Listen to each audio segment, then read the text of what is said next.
Hi, very good morning, all of you. Welcome to the ASPK Education and Entertainment channel. All of you, please like, share, and subscribe this channel for further notifications. Today, I will discuss about the bearings. What is the bearing, and what are the functions of bearing, and classification of the bearings based on the direction of the load and based on the contact, and also we will discuss about the sliding contact bearings.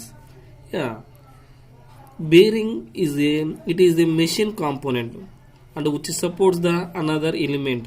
Bearing అనేది ఒక machine element, ఇది ఇంకొక element ని support చేయడానికి use చేస్తాం.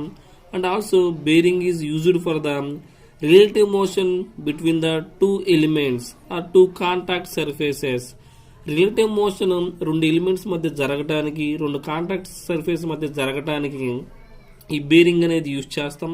And bearings also carrying the load. Bearings can reduce the heat between the two parts. రెండు parts మధ్య heat అనేది రిడ్యూస్ అవ్వటానికి, రెండు పార్ట్స్ అనేది స్మూత్ గా రన్ అవటానికి మనకి బేరింగ్స్ అనేది యూజ్. ఎస్, యా,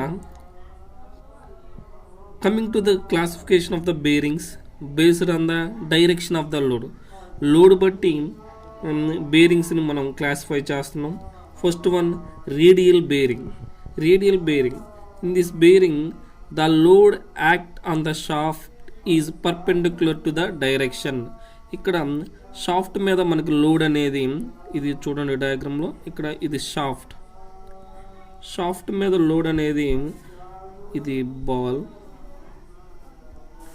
ఇది బేరింగ్.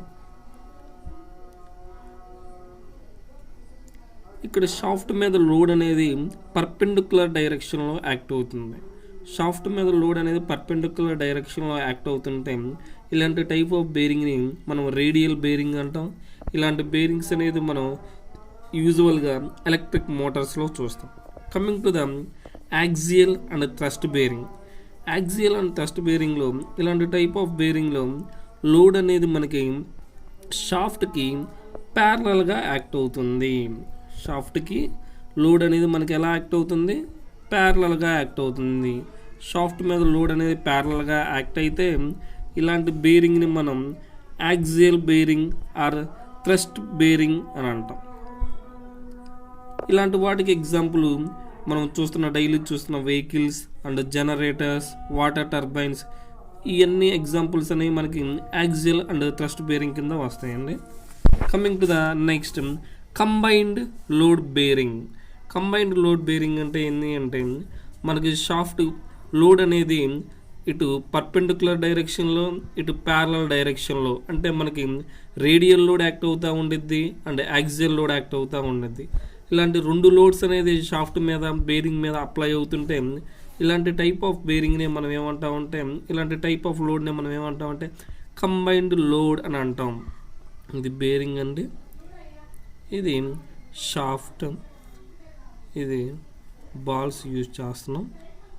యా, ఇలాంటి బేరింగ్ని మనం డీప్ గ్రూవ్ బాల్ బేరింగ్ అని అంటాం. ఇలాంటి బాల్ బేరింగ్స్ని మనం ఇండస్ట్రీలో గేర్ బాక్సెస్లో, పంప్స్లో, ఐసీ ఇంజన్స్లో యూజ్ చేస్తాం.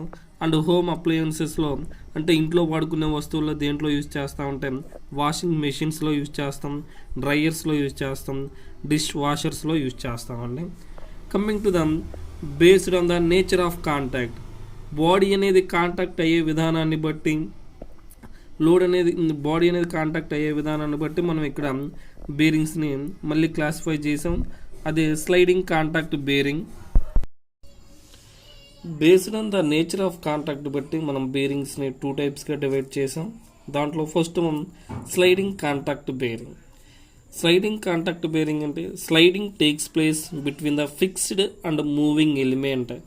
మూవింగ్ ఎలిమెంట్కి, ఫిక్స్డ్ ఎలిమెంట్కి మధ్య మనకి ఇక్కడ మనం ఏం యూజ్ చేస్తున్నాం అంటే ఆయిల్ అండ్ గ్రీజ్ యూజ్ చేస్తున్నాం. ఇలాంటి టైప్ ఆఫ్ బేరింగ్ని మనం ఏమంటాం అంటే స్లైడింగ్ కాంటాక్ట్ బేరింగ్ అంటాం. ఈ స్లైడింగ్ కాంటాక్ట్ బేరింగ్లో ఇక్కడ ఇలాంటి టైప్ ఆఫ్ బేరింగ్ అనేది మనకి లో స్పీడ్ అప్లికేషన్స్, లో స్పీడ్ మోటార్స్, లో స్పీడ్ అప్పుడు మాత్రమే యూజ్ అవుతుంది. ఎందుకు అంటే మ్యాక్సిమం స్పీడ్ వెళ్తున్నప్పుడు కంపల్సరీ ఈ షాఫ్ట్ ఈ కేసింగ్కి కంపల్సరీ టచ్ అవుతుంది. ఈ ఆయిల్ అండ్ గ్రీజ్ అనేది అప్పుడు సపోర్ట్ చేయలేదు.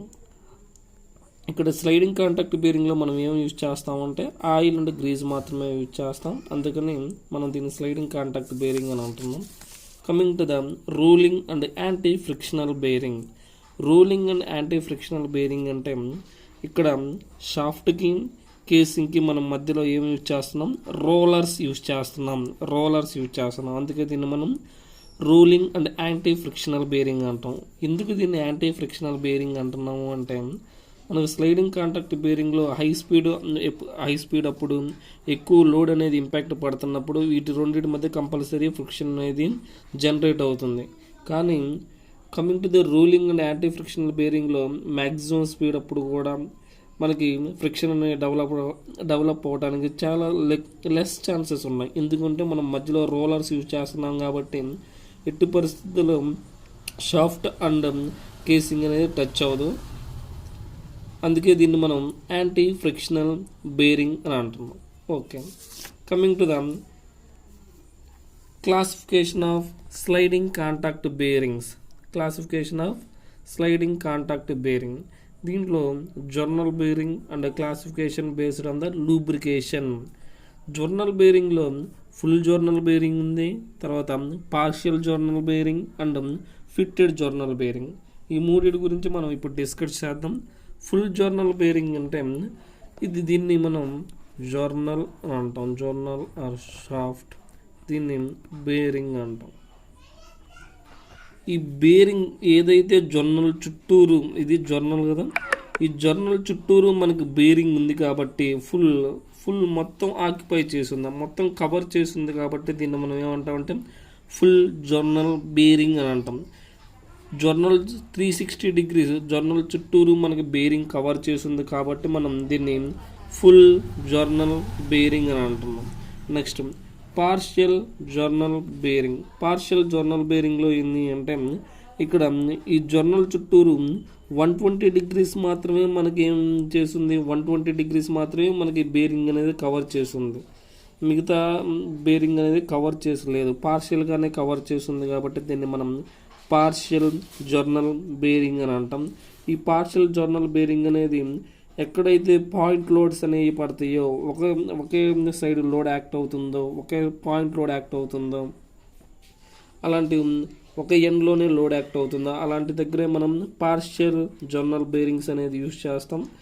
Coming to the fitted journal bearing అంటే ఇక్కడ మనకి ఈ జర్నల్ అండ్ షాఫ్ట్ అనేది సేమ్ డయామీటర్ ఉంటే దాన్నే మనం ఏమంటామంటే ఫిట్టెడ్ జర్నల్ బేరింగ్ అంటాం. ఈ రెండు బేరింగ్స్ని మనం క్లియరెన్స్ బేరింగ్స్ అని కూడా అనొచ్చు. ఎందుకు అంటే బేరింగ్ అండ్ షాఫ్ట్కి మధ్య కంపల్సరీ డయామీటర్ అనేది వేరియేషన్ ఉంది కాబట్టి, క్లియరెన్స్ గ్యాప్ ఉంది కాబట్టి మనం ఏమంటామంటే ఈ రెండు బేరింగ్స్ని క్లియరెన్స్ బేరింగ్స్ అని అంటాం. దీన్ని మనం ఫిట్టెడ్ జర్నల్ బేరింగ్ అని అంటాం. ఫిట్టెడ్